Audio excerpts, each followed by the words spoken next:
将糯米甲其他的材料炒好搅匀，应该是做红牛粿过程中上重要一部分，嘛是上需要体力的。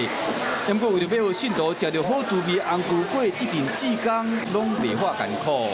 对600码服务的啦。啊，你们去几啊位？啊，都照轮的哩。600码行到倒，阮就对到对啊。每一个程序拢手工。嘿，这拢顺米落去做的。六房天上圣庙过路，这是国家重要民俗，当年由5个乡镇市36个钟头设红坛轮流服侍，嘛衍生出红牛班的组阵。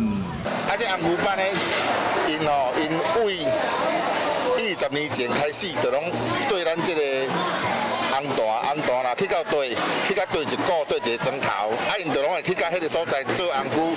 真侪志工拢是透早4、5点就出来做红牛粿，真侪阿婶一做就是几10年。六方码过路是婚姻地方宗教的大代志，75提供红牛粿，嘛成为信众心内特殊的辅助力。我是陈雅玲，想要跟我一起从零掌握天下事吗？赶紧按下华视新闻 YouTube 频道的订阅按钮，开启小铃铛，跟我一起探讨公共议题，给您最专业的华视新闻。